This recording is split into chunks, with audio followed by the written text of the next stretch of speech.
Excellences, Monsieur Cyril Ramaphosa, président de la République d'Afrique du Sud, Excellences, Mesdames et Messieurs les chefs d'État et de gouvernement, Monsieur le Secrétaire général des Nations Unies, Madame Dilma Rousseff, présidente de la nouvelle Banque de développement des BRICS, distingués délégués, Mesdames et Messieurs, au moment où je prends la parole au nom de la République centrafricaine à ce 15e sommet des BRICS élargi, je tiens à exprimer notre profonde gratitude à son Excellence Cyril Ramaphosa,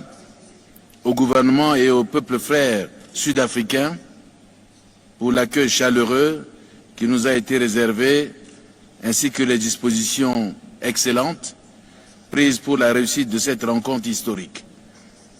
Excellences, Mesdames et Messieurs, le sommet BRICS-Afrique se tient au moment où les pays africains sont particulièrement confrontés à d'énormes défis et où les organisations internationales classiques ne parviennent plus à instaurer la paix, la sécurité et le développement durable.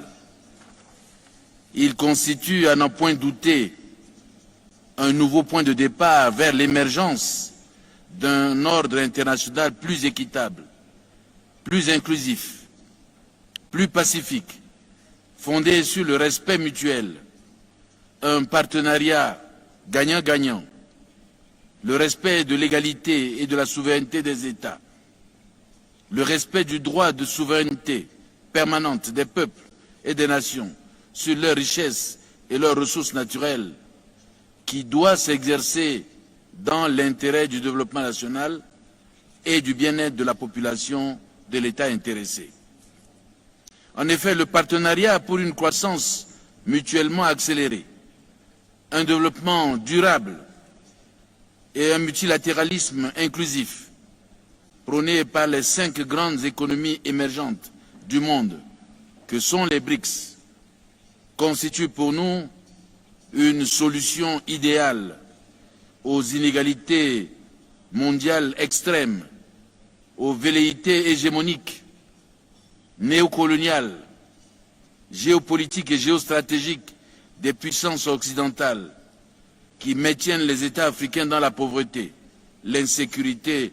et la dépendance. Excellences, Mesdames et Messieurs,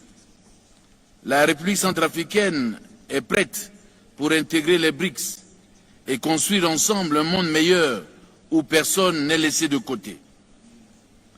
En effet, depuis le retour à l'ordre constitutionnel en 2016, la République centrafricaine a pris des mesures urgentes pour rattraper le temps perdu et répondre aux impératifs de paix et de développement.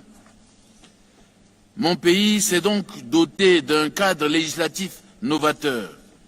en adoptant notamment des lois relatives aux crypto-monnaies,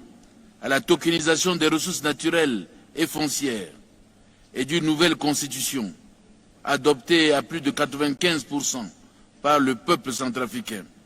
avec un taux de participation historiquement inégalé. Aujourd'hui, la République centrafricaine est devenue l'un des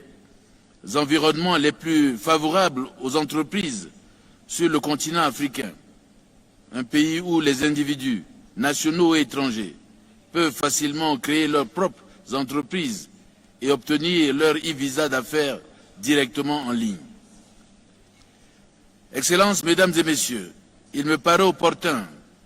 de rappeler que la République centrafricaine possède d'énormes potentialités en ressources naturelles, des conditions agroécologiques favorables à l'agriculture, des terres arables dont la surface est estimée à 15 millions d'hectares. Elle dispose en outre d'un massif forestier évalué à plus de 28 millions d'hectares qui constitue, selon les experts, un véritable trésor du puits de séquestration de carbone et un habitat d'une grande variété d'espèces forestières, fauniques, halieutiques et génétiques. En dépit de ces immenses potentialités, la participation de mon pays au commerce mondial est très faible et se limite à l'exportation d'un certain nombre de produits bruts à savoir le coton, le café, le bois, le diamant et l'or. En réaffirmant son soutien à l'initiative des BRICS et sa volonté d'y adhérer,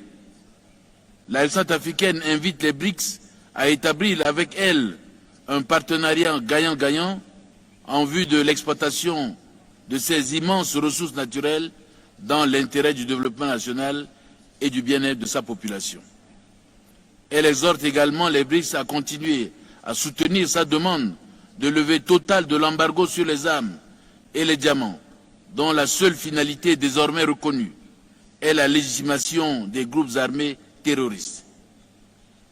Au regard de notre engagement commun à établir un ordre mondial plus juste et plus inclusif, je suis persuadé